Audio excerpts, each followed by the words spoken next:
everyone and welcome to my first video in a long time. I'm really sorry I disappeared a little bit there. I've had such a hectic month in March, which is represented in this wrap up because I only read 4 books last month. 2 of those were audiobooks. One was Lady Midnight, which obviously was quite a chunker, and then the other was a non-fiction book. So I'm just going to quickly go through those books and go through my ratings and see whether there's any in there that you might want to pick up. So the first book I finished in the month of March was The Girl in 60 by A.R. Torrey. And this is a book I'd been wanting to pick up for such a long time. I bought it sometime last year on Audible, and it took me until March to actually get around to listening to it because I have such a backlog because I'm so addicted to books. But anyway, I was so happy to finally get around to reading this book. It is a psychological erotic thriller. And that's quite a sort of mixed match of genres, but it actually works really well in this book. I do know people that have read other similar sort of books where they felt like it didn't work, but it really worked superbly in this. So this book is about a young lady who basically has locked herself away in a flat and doesn't ever come out of the flat, orders everything to the flat to sort of live off, so she gets all her food delivered, clothes delivered, anything and everything you can think of to get delivered, toilet roll, the lot. She orders it online and gets it delivered and makes whoever is delivering said item to leave it outside, and then once they are gone she will get it in the house. And this is because she is scared that she will murder someone. We learn in the novel that she has murdered in the past, only one person though. Then we also later learn that she has these recurring nightmares where she is sure that she is going to murder someone. So she's locked herself away so she doesn't become essentially sort of like Dexter, for example, where he is actually out and about and killing people. She's deliberately locked herself away because she just cannot trust herself. And to earn money to fund this lifestyle, she is an internet cam girl. So she will perform various different acts on camera, or she will just talk to the men that want to be talked to. As a result of this subject, this book does obviously have a lot of more graphic and older audience material. So if you are a bit younger, I wouldn't recommend picking this book up.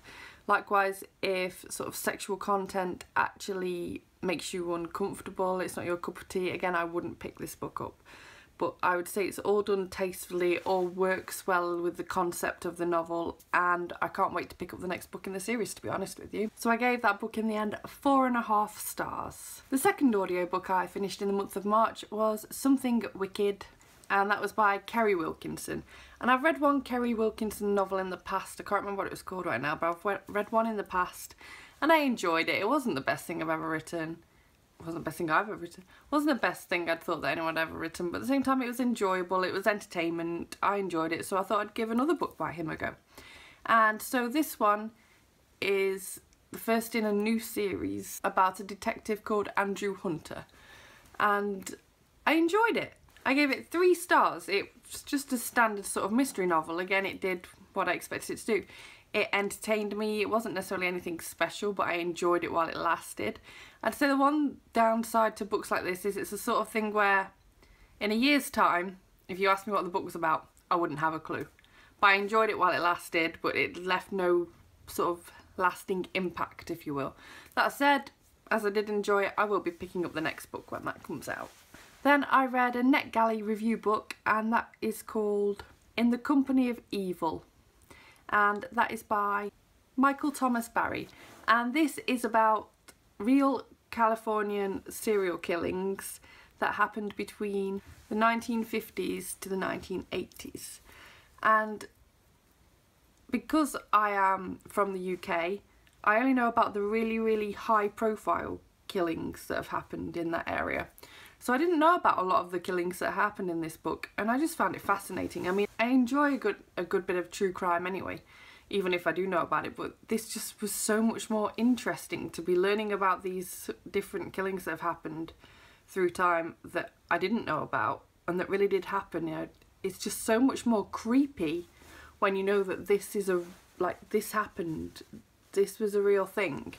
Reading fiction, you're always sort of a bit like, in the back of your head you know it's not real, so it rarely scares me, but when I'm reading like true crime, it just spooks me so badly. I can't even begin to sort of describe how much it freaks me out. I got to the point where I couldn't read this book when I was at home alone, especially not late at night, and I couldn't read it in bed. It was just too much for me. And so obviously if you're into true crime, I highly recommend this book. It gives you a brief overview of each crime along with some little details. There's often a few little photos here and there, black and white ones, that really just sort of help finish it off. And I thought that it was a fantastic work and would also work really well as a reference book if you wanted to sort of research that area for a school project or something like that. So I gave this book 4 stars, and I'm not sure whether I said in the beginning, I received this book from the publisher in return for an honest review. And so the final book I read in March, and that's one that really sort of brought me back into reading. I'd been so out of reading during March, and then I picked up this book and everything became right again. And this was of course Lady Midnight by Cassandra Clare.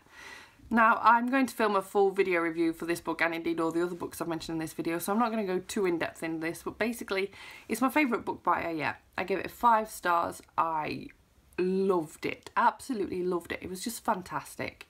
And I loved how more mature her writing seemed in this novel. And the characters and the story and everything was just... If you haven't read this book yet, you need to. But please make sure that you've read all the previous books first. Obviously you don't want to spoil anything for yourself. You don't want to miss out on the whole intended journey because it's just phenomenal, absolutely phenomenal.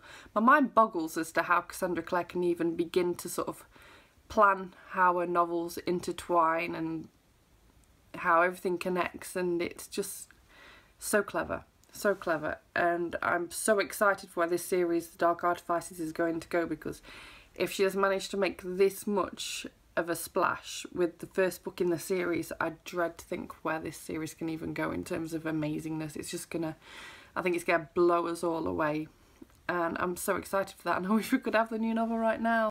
So yeah, that was my very short March reading wrap up.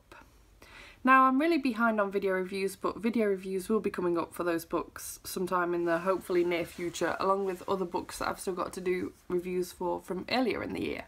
So hopefully I can catch up on those in the next few weeks. Thank you very much for watching. If you like this video, give it a thumbs up. Subscribe if you want to see more bookish reviews from me, and I will see you very soon. Bye bye!